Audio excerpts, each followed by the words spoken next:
Al llegar a cierto punto de nuestro estudio sobre el reino místico de Shambhala, hay que detenerse un momento y reflexionar. Dirigir una mirada retrospectiva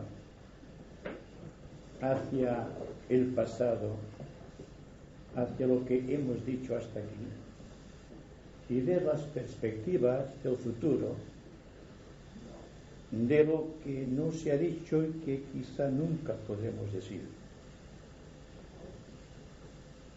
Pues como he tenido ocasión de decir en diversas ocasiones, el tema de Shambhala es el más misterioso, el más secreto y el más oculto que enfrenta el investigador esotérico. Significa, como he tenido oportunidad de decir en otras ocasiones también, que para descubrir el significado de ciertos puntos clave no podremos utilizar el intelecto a la manera habitual, corriente, de efectuar deducciones y utilizar el discernimiento natural, sino que tendremos que traspasar la barrera de la mente y situarnos en aquellas esplendentes zonas de libertad espiritual. Elijo cuidadosamente mis palabras, en donde la idea se presenta con tal nitidez que el intelecto no tiene necesidad de esforzarse para descubrirlo. El intelecto ha quedado reducido solo a un simple exponente de una apertura de conciencia anhelante, y nada más. Lo demás viene por integración espiritual, es decir, viene por la fuerza del impulso que le hemos asignado desde un buen principio. Ustedes preguntan, ¿por qué este preámbulo? Precisamente porque el preámbulo es necesario, precisamente para aquellas personas que no han asistido a las primeras explicaciones acerca de Shambhala, y descubrir progresivamente, iniciando un breve resumen, lo que fue, lo que ha sido, y quizás tengan la oportunidad de ver lo que será. Shambhala puede ser descrito como lugar y también como estado de conciencia. Lugar porque existen tiempo y espacio, y estado de conciencia porque es una expresión del propio logos planetario, que al expresarse a través de ciertos vehículos tiene necesidad de expresarse de una manera típicamente temporal. Es decir, todo logos, al tener que manifestarse en el espacio, crean un tiempo, y el tiempo es expresión, el tiempo es universo, el tiempo es planeta, el tiempo somos nosotros, es todo cuanto existe en diversos grados de efectividad creadora. Sabemos también que no se puede descubrir Shambhala sin remontarnos a sus orígenes, a lo más elevado, a lo inconcebible.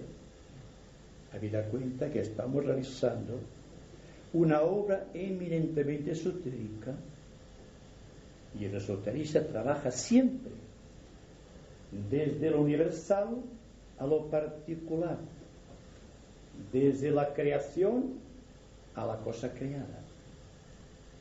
Entonces,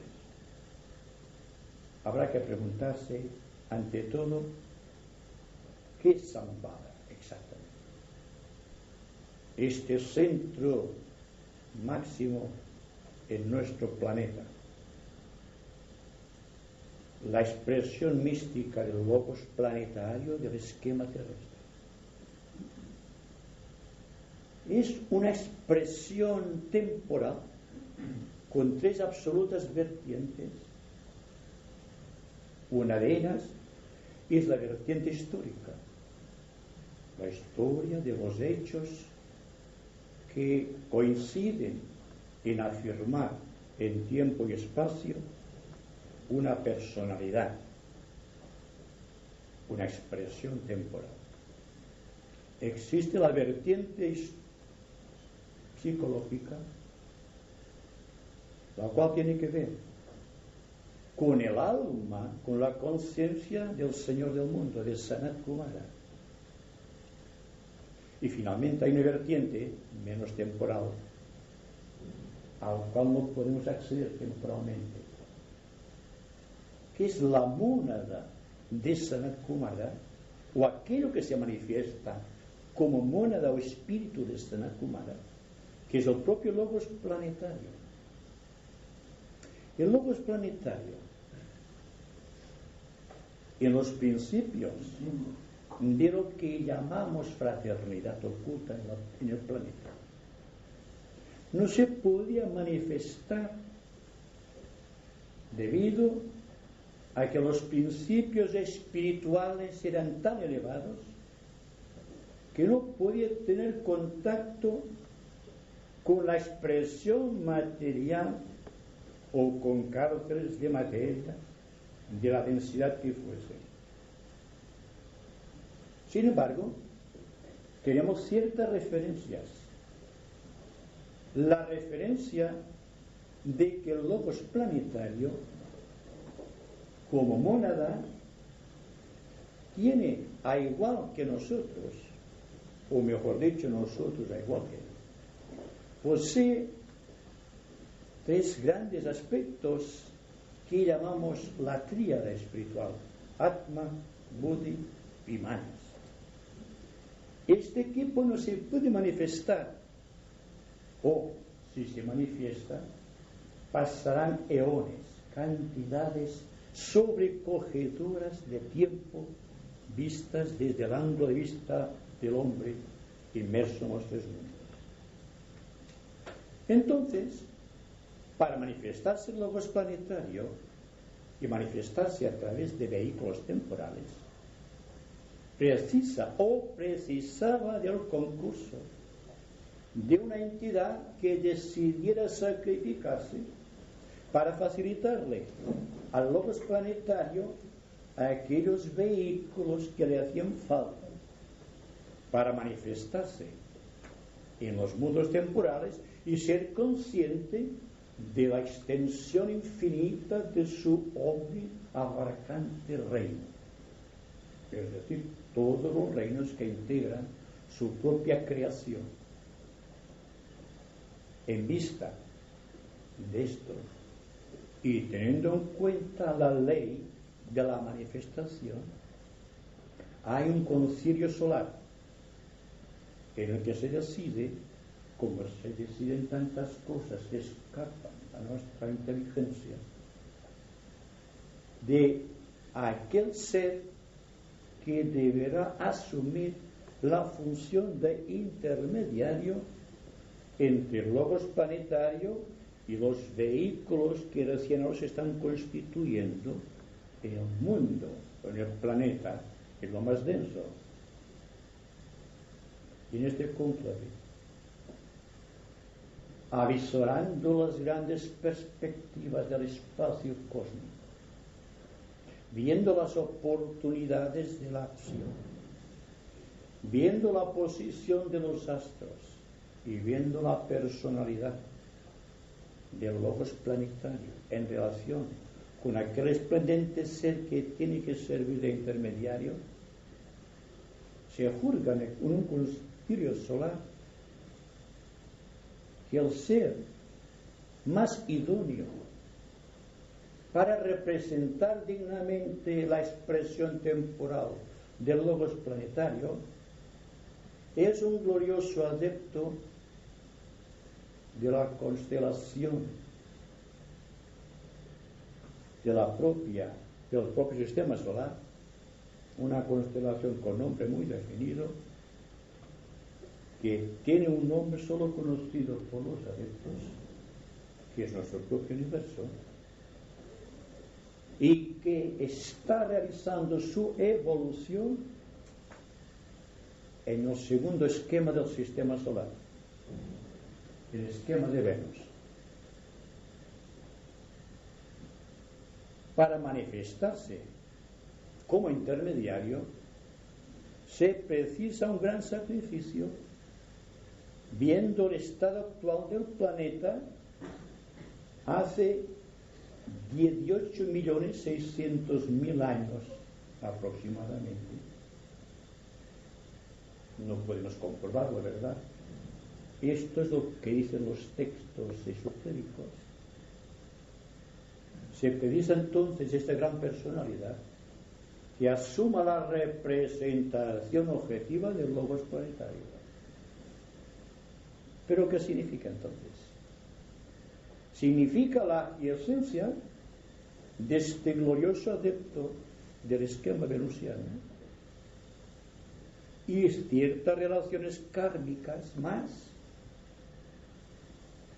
un triángulo equilátero perfecto constituido entre Venus, la Tierra y Júpiter. ¿Qué es este triángulo?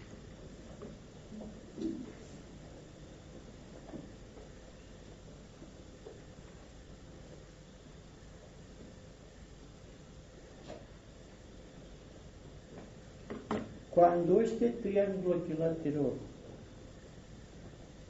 entre el esquema de Venus, el esquema de Júpiter y el esquema de la Tierra constituyen un triángulo equilátero perfecto en el espacio, los grandes responsables juzgan que ha llegado el momento en que Sanat Kumara desciende a la Tierra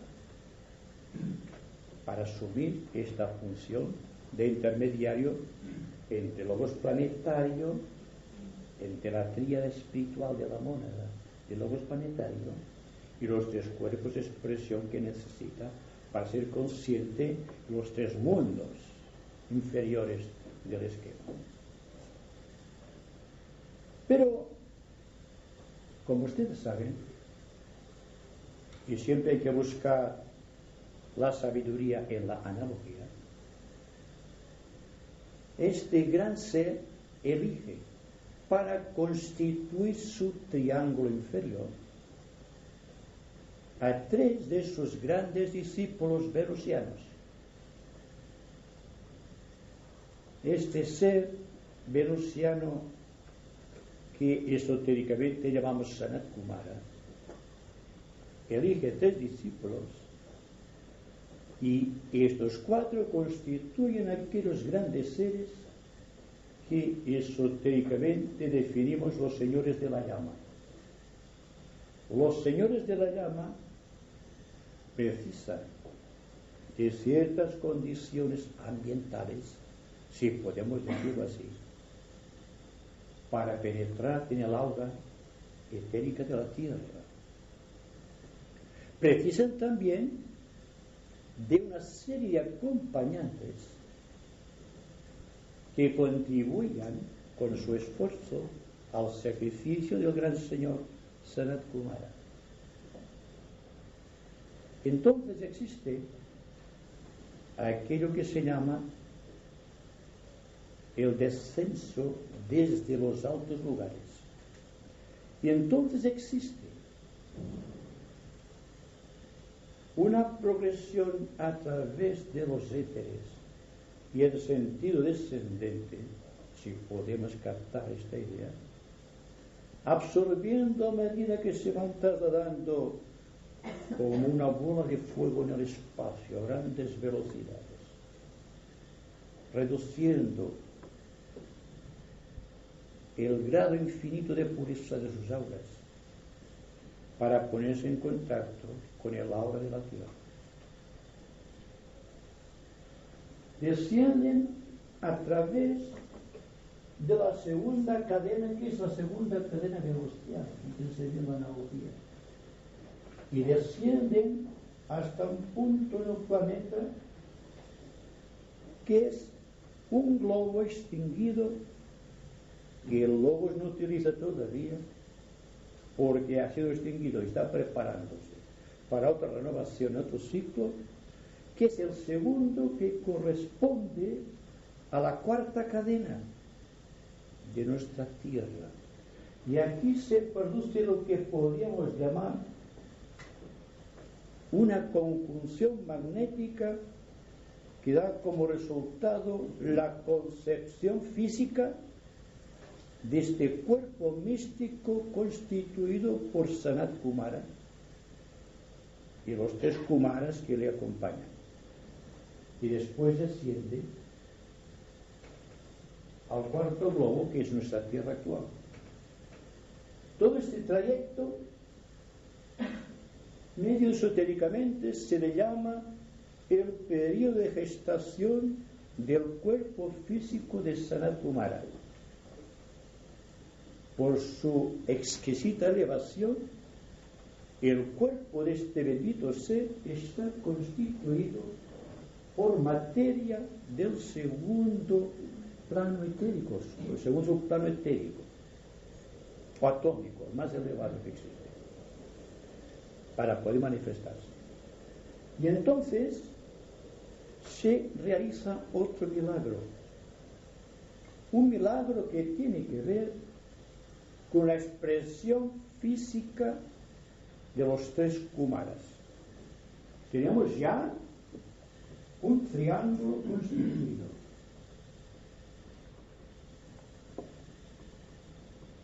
El ojo en el centro, el logos planetario, y Atma Buddhimanas,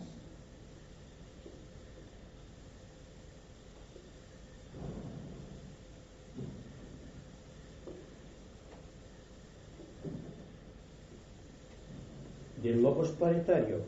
Pero Atma Buddhimanas están encarnados por 3 exaltados seres que esotéricamente denominamos Budas esotéricos, que corresponden al ámbito solar y en ciertas dimensiones que desconocemos. Existe después el otro triángulo,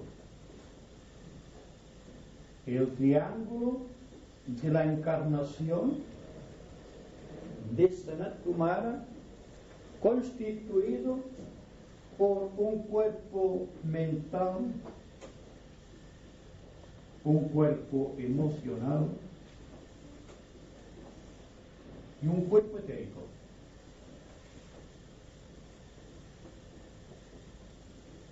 Entonces, cuando se realiza la entrada en el plano de la existencia de este gran triángulo, se constituye la mística estrella de 6 puntas, con un punto en el centro, que es el ojo de Sanat Kumara, llevando la voz, la vista y todos los sentidos internos del logos planetario.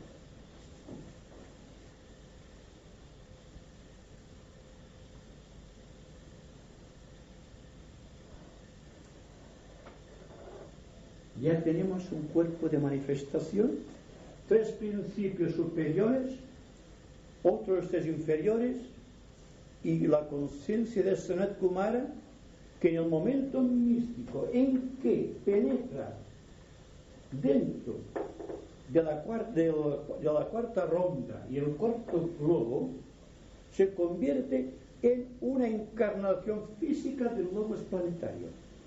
El logos planetario se sumerge en su propia plenitud, y entonces todo trabajo de Shambhala oscila a través del ojo mágico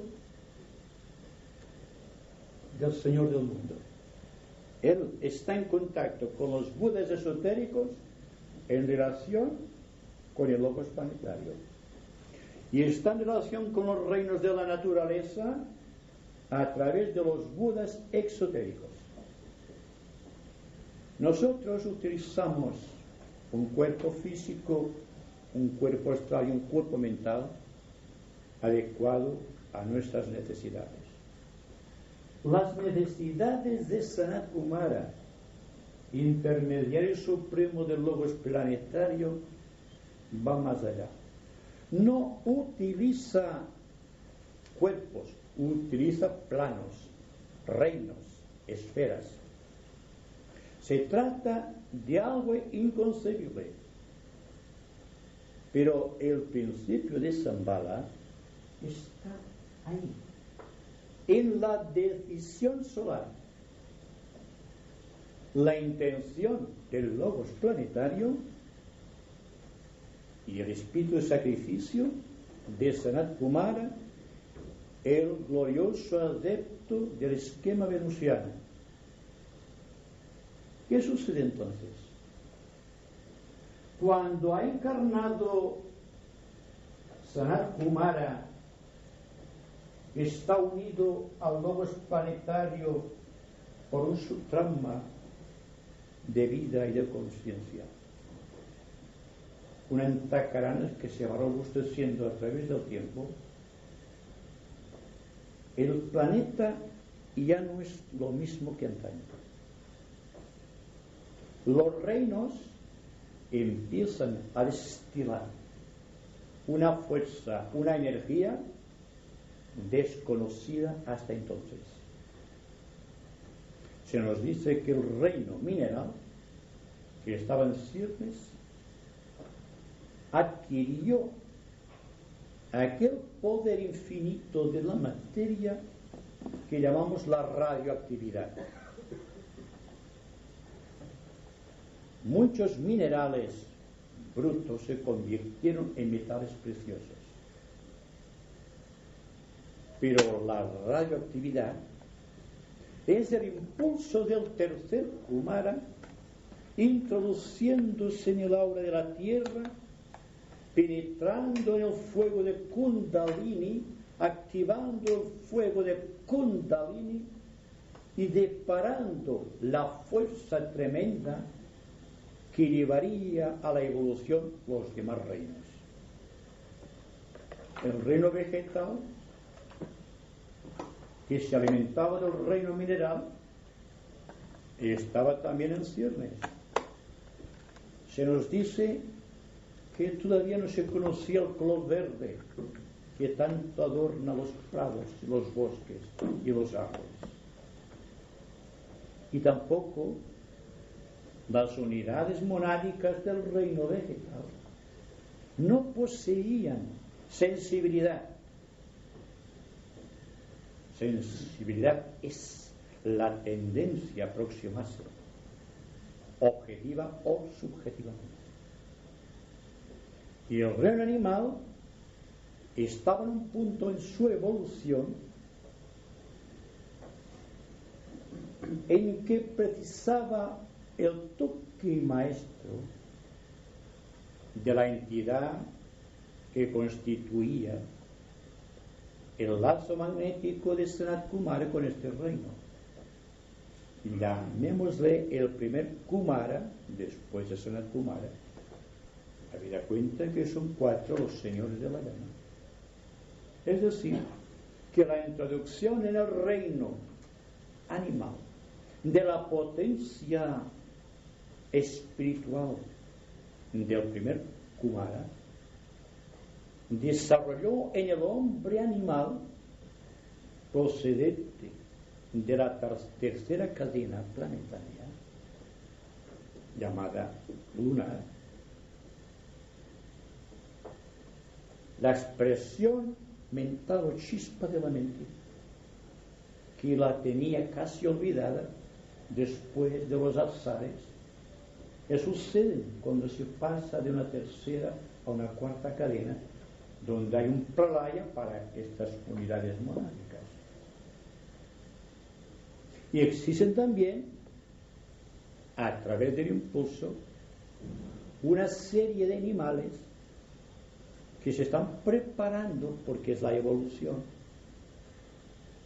para ingresar en el reino humano. Tenemos entonces en el reino animal el llamado hombre animal, que procede de la tercera cadena, la cadena humana. Y tenemos después, según se nos dice esotéricamente, 4 tipos de animales lo suficientemente organizados para que el punto de conciencia que está situado en el plexo solar vaya ascendiendo y se sitúe en cualquier remoto lugar del cerebro de esos animales, creando allí un vórtice de energía que irá fructificando a través del tiempo para convertir estos animales en entidades autoconscientes. Los grandes misterios que se desarrollan a partir de la encarnación mística del logos planetario a través de Sanat Kumara es, ante todo, la implantación de un nuevo orden aquí en la Tierra. Se crea por primera vez en la historia del planeta la jerarquía espiritual o gran fraternidad blanca. No existía fraternidad porque no existía el impulso monádico regulado que llegase a lo profundo de este cuarto globo, este cuarto planeta denso, en el cual el logos planetario había depositado todas sus complacencias, porque constituía el núcleo de unión con su Padre solar. Habida cuenta, hagamos memoria, que el logos solar es una entidad que por sus propias características está en un nivel muy parecido a nuestro logos planetario, o valga la redundancia, que nuestro logos planetario está en una situación muy similar a la de su padre, el logos solar. ¿Cuál es esta característica, este punto de confluencia? Que nuestro logos solar se manifiesta a través de un universo físico. Significa claramente que se está manifestando a través de un sistema de cuarto orden. Un sistema de cuarto orden significa para este logos que está recorriendo su cuarta ronda dentro de una cuarta cadena cósmica con un cuarto planeta que es el sistema solar físico, que es lo que realmente está manifestando como universo solar. ¿Cuál es entonces la coincidencia? Que nuestro esquema planetario, nuestro planeta, es el cuarto dentro de este sistema, dentro de esos sistemas esquemáticos, o 7 esquemas que constituyen el universo solar. Hay entonces una preferencia en virtud de rayos, tendencias y agrupaciones déricas entre el logos solar y nuestro logos planetario. ¿Por qué existe entonces este triángulo astrológico que hemos enunciado? Que es Júpiter, Venus y la Tierra. En virtud de que la Tierra es el cuarto esquema. Y cuando analizamos este aspecto, que es un ser humano con sus chakras, sus 7 chakras, desde el muladar al coronario, estamos tratando de demostrar lo que sucede en un sistema solar o en un esquema planetario. nosotros utilizamos chakras, pero los chakras son entidades déricas a las cuales nosotros vivificamos a través de nuestro impulso espiritual. Y lo mismo puede ser dicho en relación con un sistema solar, teniendo en cuenta la misma figura y poniendo entonces nombre a los chakras. Y ya no es el chakra monádico o el chakra superior o el chakra coronario, sino que será Vulcano. Y vayan ustedes siguiendo todos los puntos hasta coincidir en aquello que aparentemente es tan difícil de comprender. Cuando se nos habla de esquemas, de cadenas, de rondas y de globos, hay que utilizar la analogía. La analogía plenamente aceptada y observada y utilizada nos da la idea general de lo que es el sistema solar, de lo que es el sistema cósmico, porque partimos de la idea científica de lo que somos nosotros. ¿Y qué ocurre entonces con las cadenas? Y ya no es el logos solar entonces es el logos planetario que se manifiesta a través de 7 chakras, y cada uno de estos chakras se le llama técnicamente una cadena. Se explica entonces el porqué. Dentro de los esquemas, dentro de este espíritu omniabarcante de la divinidad con todo su poder incluyente, un esquema puede ayudarte a otro en el progreso de la entidad, para que la entidad planetaria evolucionara. Vinieron de Venus los señores de la llama. Pero ¿qué sucede? En el momento de la iniciación de un ser humano, cuando se aplica el cetro de poder sobre cualquier centro, los demás centros, supongamos que tenga que desarrollarse este centro. Cuando se le aplica el cetro en el momento de la iniciación, los demás centros más evolucionados están enviando sus energías. Y entonces tenemos el fuego de Kundalini, el fuego solar más el fuego del cetro, que es el fuego de Fuat, el fuego cósmico. No es extraño que si nos ayudamos como seres humanos, porque no hay una ayuda entre los chakras, teniendo en cuenta que los chakras son entidades con nombres definidos: centro manicura, centro cardíaco, por ejemplo, el centro de la laringe, el centro del entrecejo. Es lo mismo, son siempre reglas de analogía. Igual es abajo que arriba, igual es arriba que abajo. Entonces, el que vengan los señores de un esquema venusiano y que, utilizando la línea de mínima resistencia, que es buscando la cadena que corresponde a su propio esquema, y buscando el globo, el segundo globo de la cuarta cadena, que corresponde al aspecto físico de nuestra Tierra,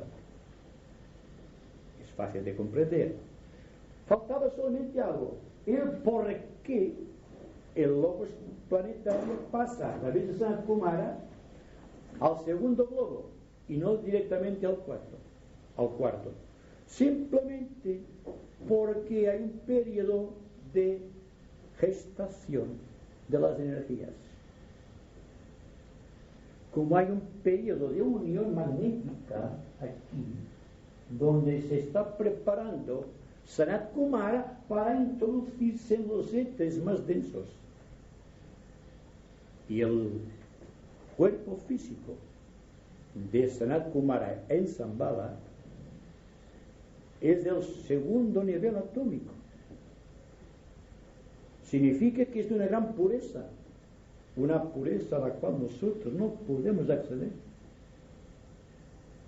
Un hombre exaltadamente espiritual está absorbiendo energía del cuarto éter, el primero de los éteres,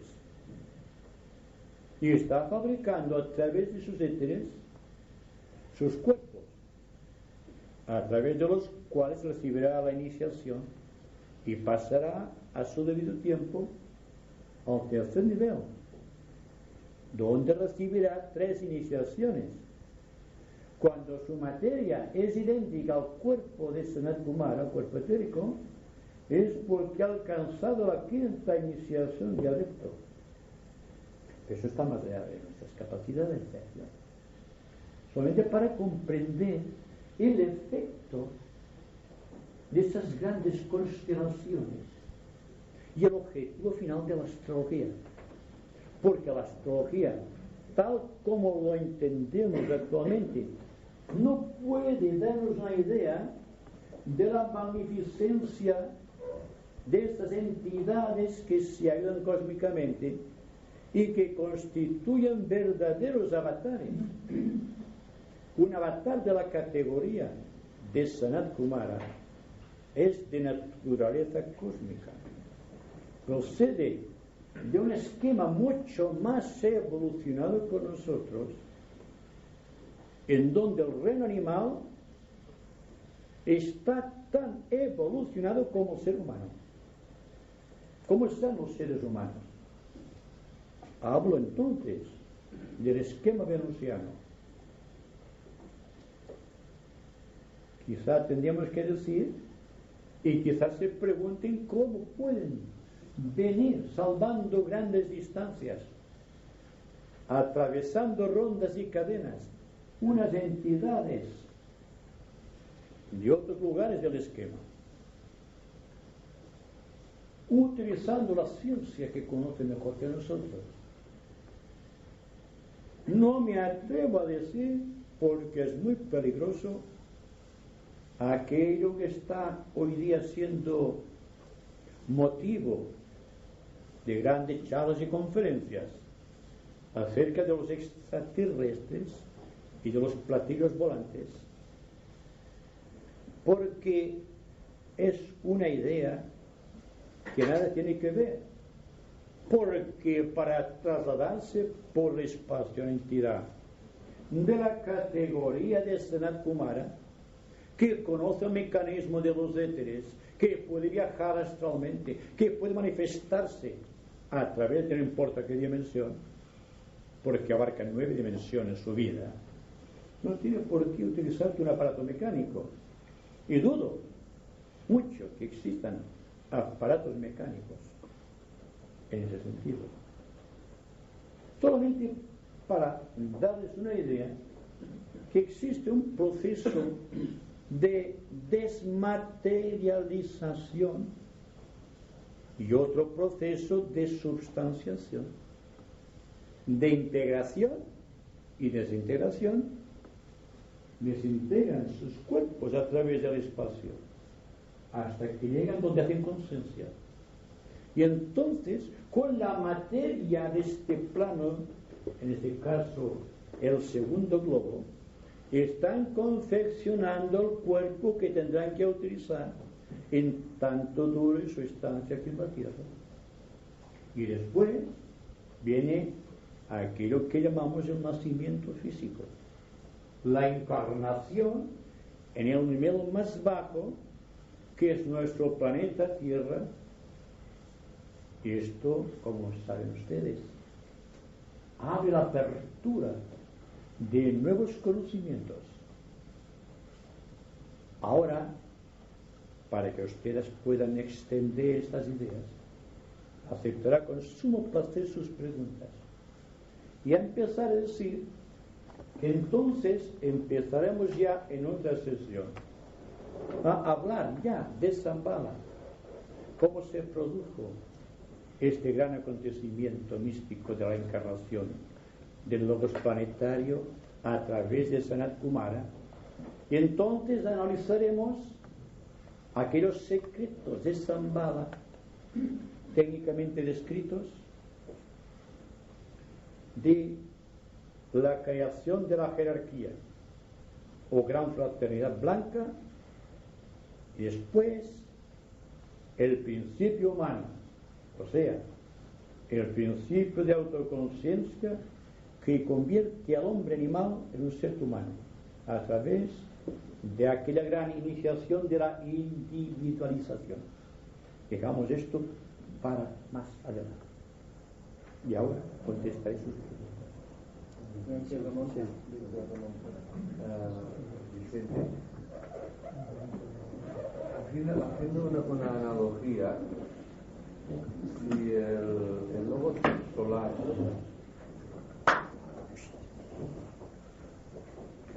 se está manifestando en un cuerpo físico y es el centro de un sistema y rayos y constituyendo el centro de un sistema, de manera el corazón, diríamos que la manifestación sería la unión del primero y el segundo rayo. Más el tercero. Más el tercero, que sería un resultado de esta unión. Que son los triángulos para examinar distintos niveles. Y, por ejemplo, hemos hablado de este triángulo constituido en el espacio en el momento en que abandona Sanat Kumara el esquema de Venus. No se habla mucho de esto, las cosas secretas. Son secretos que ahora se van desvelando a través de los razones. Pero el triángulo constituido aquí por Venus, Júpiter y la Tierra es muy interesante. Primero, porque es la fusión de tres rayos. En este caso, la función del primer rayo corresponde a Júpiter, y en otras ocasiones al segundo. Y la Tierra, como reacción a esas fuerzas, es el segundo. Y en cambio, Venus es el tercero. ¿Por qué? Porque más adelante la infusión de esa energía trae a los hijos de la mente, que corresponde al quinto rayo. Pero en este caso opera como tercero. No está escrito en los libros, hay que analizarlo con lo que decía anteriormente, con la intuición. Si no, no será comprendida esta idea. Por ser muy fugitiva. Como toda idea realmente esotérica es fugitiva. Hay que aprenderla utilizando la analogía. Y después, aquella actitud mental, expectación serena, que hace posible que venga por iluminación aquello que intentamos dilucidar, lo cual es muy difícil cuando se trata de estas grandes entidades con las cuales no podemos tener todavía una relación. Hay también, fíjense ustedes, un triángulo de cadenas. Entonces está constituido por Júpiter, Marte y la Tierra.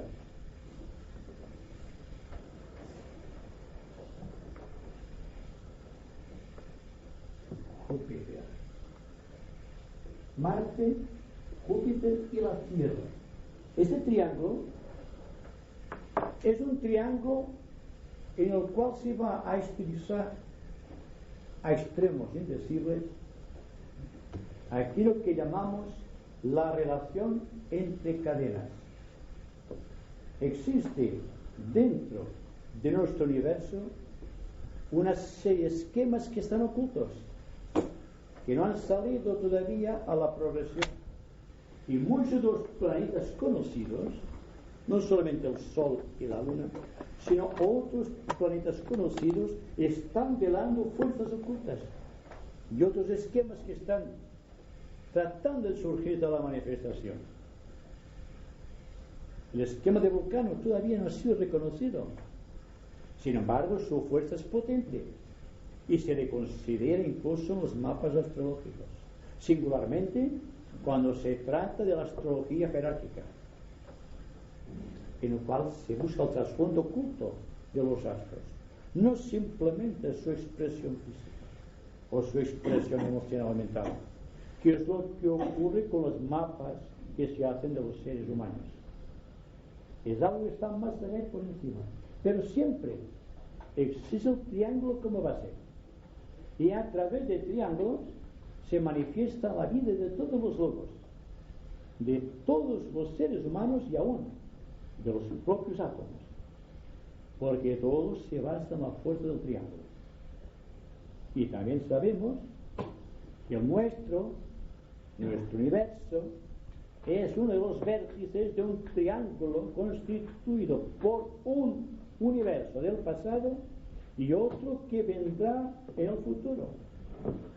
Cuando haya acontecido el Mahamantara con su pralaya consecuente y el Logos vuelva a surgir triunfante del silencio sobrecogedor de su pralaya y vuelva a encarnar siguiendo un proceso muy parecido a este y al de los seres humanos para crear el tercer y último universo, el universo del primer rayo.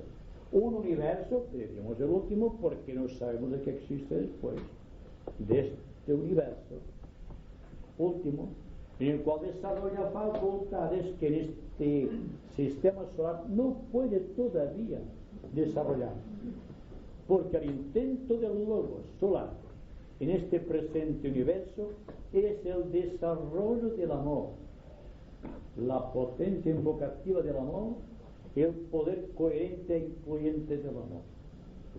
El próximo sistema será muy distinto de este si tenemos en cuenta la diferencia de aspectos entre el amor y la voluntad, o entre la voluntad y la inteligencia, que fue la nota predominante del primer sistema solar. Es decir, a través de la idea de los triángulos se puede hacer la luz dentro de nuestra mente a extremos indecibles hasta constituir el germen de la sabiduría, aquello que alcanzaremos en virtud de la iniciación. Y esto ya nos hablará Ramón Jesús. Sí, yo quisiera aprovechar la oportunidad que hay tantos fans, seguidores, etcétera, que la próxima conferencia de Vicente no es el segundo sábado, sino el 1 de junio, 7 de junio. La pregunta que quería hacer era que he estado aplicando siempre la ley de analogía, pero en una ocasión no me sale bien, que es en esto que has explicado dos veces. Es decir, la gestación del cuerpo de Sanat Kumara, que partiendo de la cadena de Venus se sumerge en un cuerpo extinto. No extinto, a nosotros. Bueno, es que ahí está. Es que aplicando esta ley de analogía a mí no me salía como cuerpo extinto. Cuando hay un chakra está ascendido según nuestra vista objetiva, no implica que haya desaparecido, sino que está actuando en niveles ocultos. Y hay entidades que trabajan a través de esos astros. No es lo mismo cuando hablamos de la luna, por ejemplo, que es un astro que ha cumplido su misión y se está desintegrando. Al final de esta cuarta ronda, la séptima subclase sí que desaparecerá la luna. Entonces tenemos luna. Surgirá otra luna, seguramente, como acompañantes de la Tierra, y quizá fueron trascendidas otras lunas como acompañantes de nuestro sistema planetario. Pero en todo caso, démonos cuenta que si queremos comprender a los dioses, tendremos que comprendernos a nosotros. Y si queremos comprendernos a nosotros, tenemos que comprender a los dioses. La ley de Hermes. Igual es arriba que abajo, igual es abajo que arriba. Entonces, esto lo vemos esquemáticamente en dos dimensiones, porque aquí son dos dimensiones. Y lo que estoy explicando pertenece lo menos a una quinta dimensión. Como es, por ejemplo, el hecho de que desde el esquema de Venus, pasando por la cadena venusiana de nuestro propio esquema, que es un globo oculto, una cadena oculta, que finalizó su labor, se convirtió en sagrado, si podemos decirlo así, y está en un periodo praláyico, pero con su fuerza. Y entonces, a través de esta línea de mínima resistencia, puede penetrar por línea geométrica y matemática en nuestro esquema a través del segundo globo, en la cuarta cadena. La cuarta cadena porque está en orden al universo y al propio esquema, que es el cuarto. Y también, entonces, su progresión, su estancia aquí, una estancia que no sabemos lo que durará, es una estancia de preparación en donde las fuerzas convergentes de Venus, del Sol y de la Tierra están creando aquí un feto, si podemos decirlo así.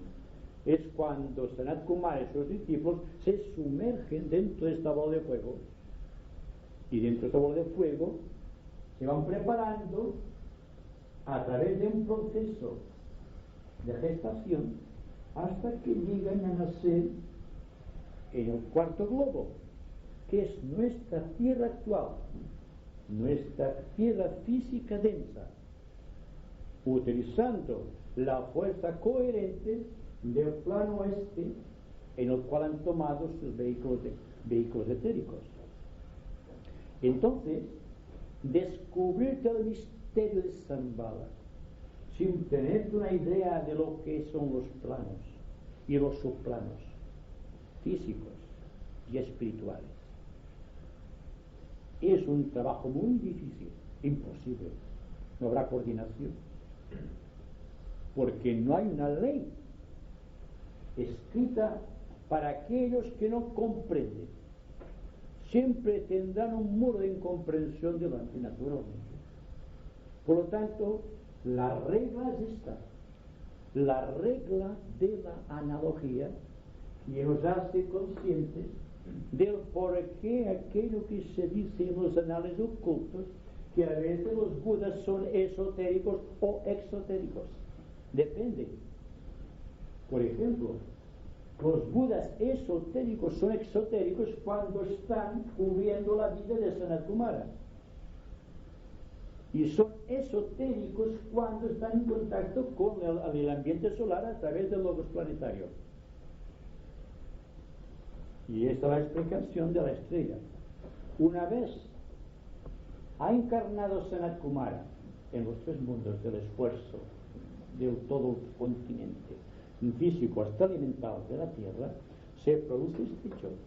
Sanat Kumara se le llama el observador, porque observa igual a los budas esotéricos Atma Buddhimanas como a los esotéricos que constituyen el cuerpo físico, el astral del mental, a través de los planos.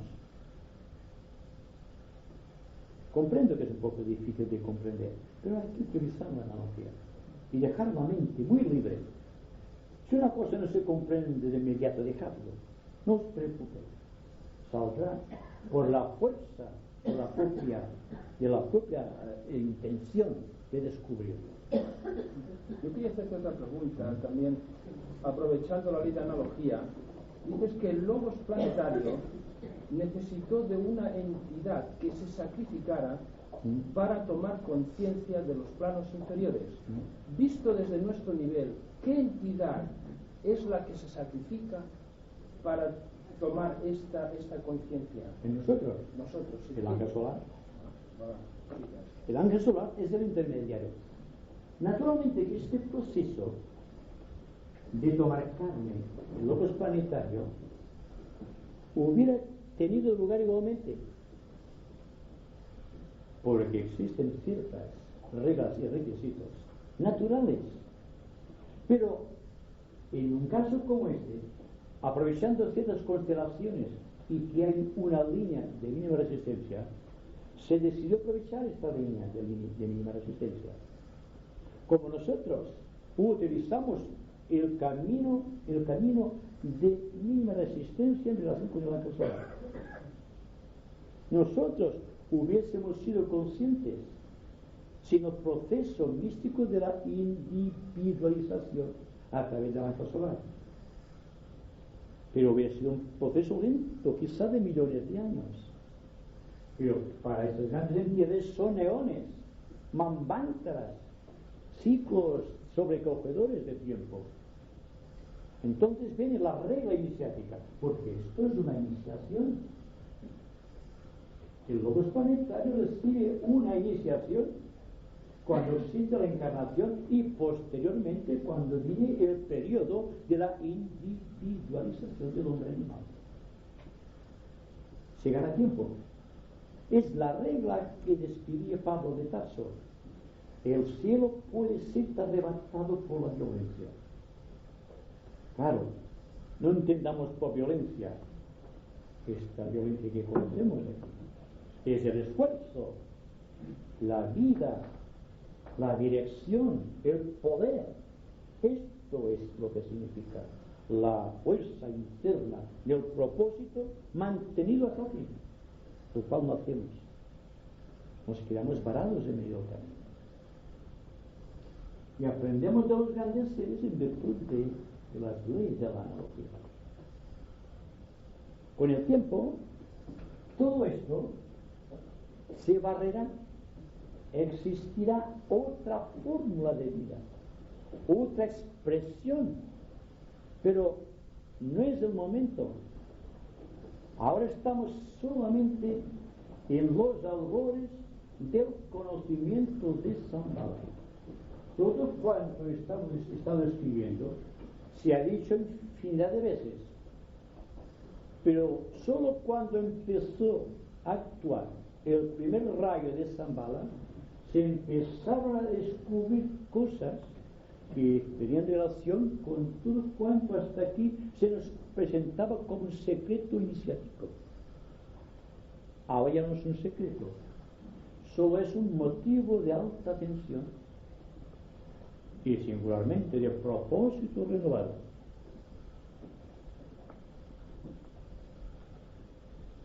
Sí, perdona, entonces la puerta de Shambhala se podría decir que es el centro coronario ligado quizás con la actividad de Vulcano. Sí, está la analogía. El rayo entonces se manifiesta un rayo a través de una entidad, porque un chakra es una entidad, una cadena es una entidad, es un logos de una cadena. Y los chakras del logos solar son los esquemas, que son entidades, son los hombres celestiales o logos planetarios. Es decir, que siempre hay que utilizar la analogía. Y no me meto yo cómo desarrollar los centros, porque lo que hacemos es enturbiar el propósito. Porque cuando una persona quiere desarrollar un centro, un chakra, se expone a grandes peligros porque no sabe si le corresponde actualizarlo. Solamente se actualiza un centro cuando el discípulo ha hecho méritos suficientes para llegar a la iniciación. Entonces, el centro ataca siempre un punto dentro de este conglomerado de chakras, que es el chakra que necesita ser actualizado o desarrollado. Y entonces viene la ayuda de los demás centros, o de los más logos que constituyen nuestros chakras, pequeños logos débicos, con su propia personalidad, con su propio rayo, con su propio instinto creativo, con su propia fuerza natural. Entonces te haré la pregunta desde otra manera. Es decir, para entrar a Shambhala conscientemente, en todo caso, tendríamos que haber actualizado los demás chakras hasta hacer que esta puerta se activara y nos permitiera esta entrada, ¿o no es necesario? De momento hay un triángulo.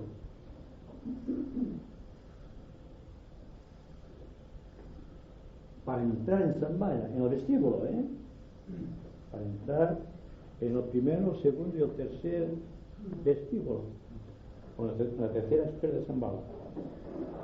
Pero, para ir más adelante, este queda suprimido. Y entonces tenemos el coronario, el ajna y el corazón.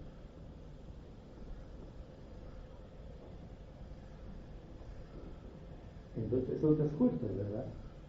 Que es lo mismo que se hace cuando se opera a través de, por ejemplo, de Mercurio, por ejemplo, de Venus, la Tierra, cuando están sujetos a ciertas constelaciones o a ciertos triángulos.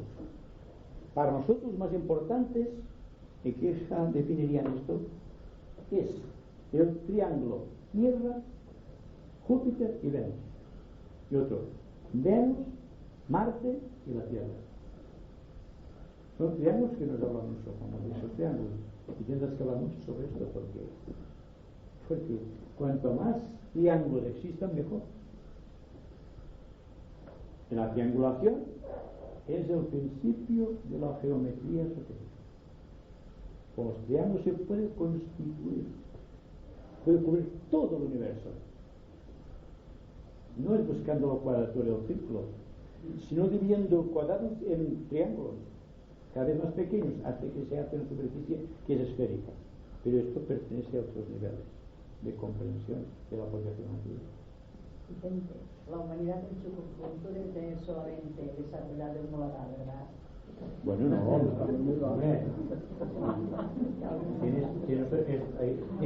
La humanidad tiene ese triángulo, en general. Es un triángulo, sí. No seamos tan pesimistas. No, esto sí funciona a base de bien. Los demás nos dice que hay que separar. Esto hay que dividirlo. Y aquí tenemos, por ejemplo, lo que se llama el diafragma. Encima del diafragma tenemos cuatro centros que son los que exigen ser desarrollados por el discípulo. Y haciendo abstracción de estos eran mecánicos, solamente para introducir energía sexual, energía, digamos, sátrica, la energía vital que viene del prana solar, y después el plexo solar, que es el plano astral, que es el campo donde se debate el discípulo y toda la humanidad en su conjunto. Es el chakra más intenso que existe. Por lo tanto, si el discípulo domina este triángulo y realiza ese triángulo, se convierte en un maestro o en un gran iniciador. Porque la iniciación siempre es un triángulo cada vez más perfecto, más equilátero. Claro, vemos una proyección así un poco rara, porque no es así realmente. Solamente para darte una pequeña idea. Este ojo simbólico que ha pintado aquí ha dicho que era Sanat Kumara. El hombre, ¿qué es el hombre? ¿Qué hombre? De las cuentas. En estos dos triángulos, este es el escenario de los dos triángulos. Sí. El hombre, lo mismo. Igual. El hombre tiene ese triángulo.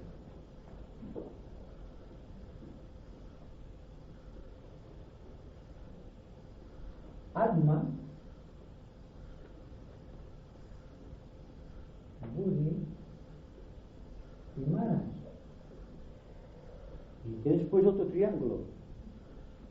El inferior, que es el cuerpo mental inferior, y el cuerpo astral y el cuerpo físico. Lo mismo va para un ser humano que para un esquema que para un átomo. Es lo mismo. La vida siempre tiene esta gran sorpresa. Y de acuerdo con la analogía siempre es perfecta la visión. Tenemos, por ejemplo, un cuaternario. Esto cuando utilizamos otro símbolo geométrico.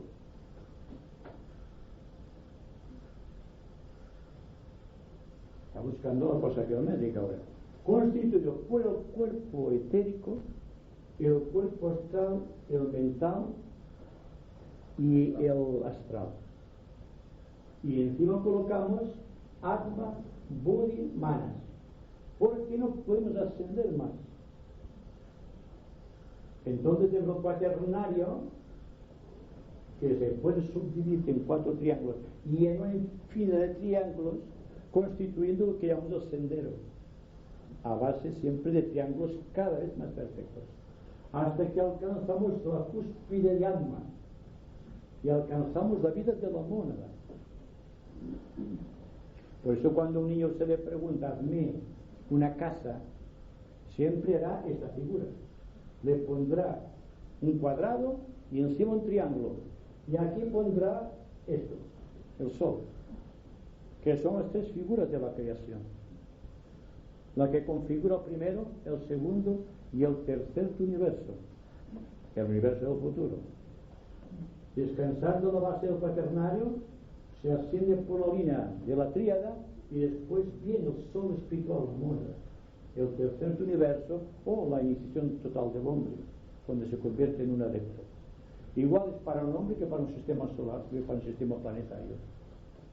Y cuando estudiemos el átomo desde este ángulo de vista, tendremos grandes sorpresas. Cuando penetremos en la cuarta dimensión del átomo o en la quinta dimensión del átomo, veremos que se refleja exactamente en él el sistema solar, en miniatura. Pero claro, no existen todavía aparatos, por muy potentes que sean, para poder descubrir el secreto del átomo. Constituye una de las conquistas de la próxima ronda, no de esta. Pero muchas personas en esta propia cuarta ronda pueden tener un vislumbre de esta realidad. Cuando has hablado de la encarnación de Sanat Kumara, lo que no es muy claro es cuándo se produciría esto, si tiene que ver también con la época de síntesis que se ha estado hablando aquí y también con el nuevo avatar. La pregunta es esta, ¿no? No he comprendido exactamente lo que quieres. En primer lugar, ¿para cuándo sería realmente esta encarnación de Sanat Kumara? ¿Cuándo se podría producir? ¿Cuándo se ha hablado de que Sanat Kumara podría encarnar en la Tierra, etcétera, etcétera? No, Sanat Kumara está encarnado en la Tierra. Ya está. Está encarnado. No hablamos. El avatar más grande es Sanat Kumara. Cuando hablamos de avatares dentro del propio esquema, hablamos de los avatares como Cristo, como Buda, por ejemplo. Aquí hablamos de un avatar de categoría superior que ha venido precisamente por grandes conjunciones cósmicas, no por conjunciones planetarias, cósmicas, porque había un impulso solar. Y ese impulso solar viene también reflejado de un sistema cósmico que abarca 7 sistemas solares. Y esto lo estamos diciendo todos aquí hace tiempo. Me parece que es mi carrera. Vamos a ver. Sí, un poquito de